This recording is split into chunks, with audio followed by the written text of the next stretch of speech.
ottaa teidän jokaisen. Ensimmäinen kuvauspäivä. Muistaakseni se oli helmikuu 2013, kun lähdettiin tästä koulun pihalta ajamaan Lemille. No siis kun miettii tätä hommaa, niin silloin oli talvi ja tietkin on liukkaat, että matka täynnä vaaroja ja tälleen, mutta sitten päästiin kuitenkin hyvin siihen paikan päälle.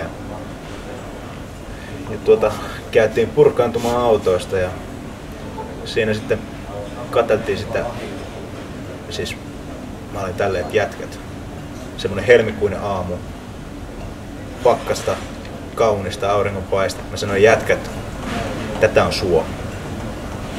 Tää on Suomi. Se oli semmonen hetki, tiiätkö? Joo. Pitäisikö me kuvata joku Parkkelas ulkona, kun se tulee kivasti sellaisena? Vois.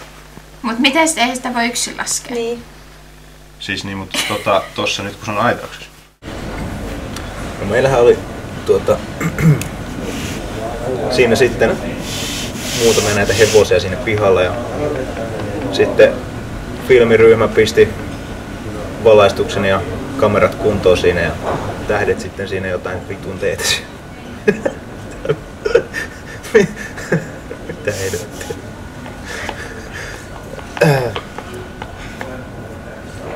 Toista kysymystä. Oliko se helppoa sitten työskennellä niiden hevosten kanssa tällaisessa projektissa? Joo, kyllä se oli, että niillä ei hirveästi mitään suurempia vaatimuksia ollut siinä. Että ne oli kyllä hyvin yhteistyökykyisiä ja haluisia. Tuun vastaisuudessakin tekemään yhteistyötä hevosten kanssa. Missä jo lopottelut on nyt? Missä?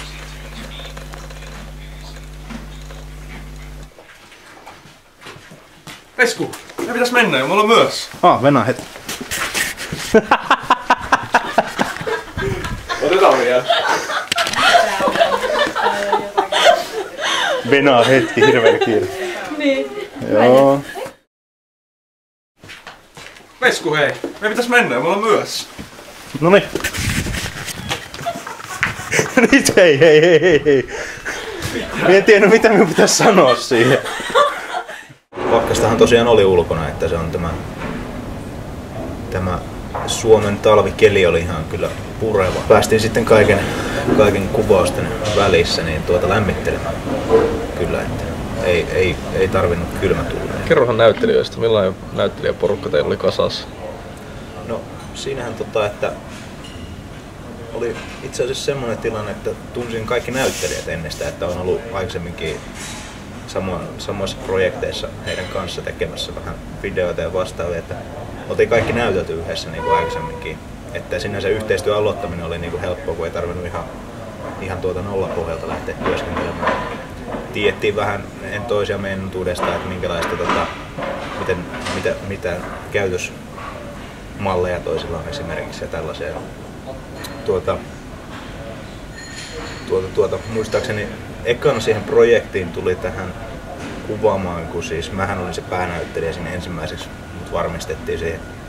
Niin, muistaakseni oliko Pöyhien Sami, joka tuli siihen sitten, vanha kaveri tuolta armeijasta, että tuli sitten siihen ja no, tunnettu kauan, niin hänen kanssa oli helppo tehdä töitä kyllä. Mites, kuinka Simokin taisi olla tässä projektissa mukana? Kuka? Kuinka Simo?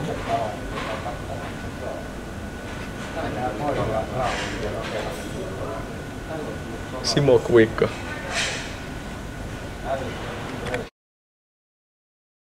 Kuinka monta miestä on tässä?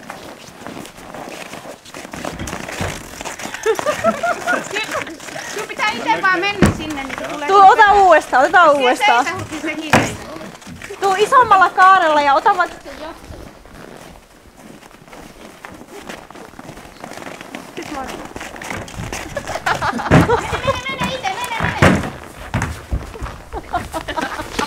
Mietitään, että kuitenkin pitkäkestoinen projekti ja niin kuin heti siinä aamusta keräännyttiin porukalla, niin surullistahan se sitten oli sinne illalla lähteä niin kuin pois sieltä.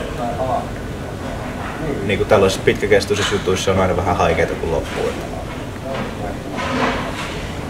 Se oli niinku...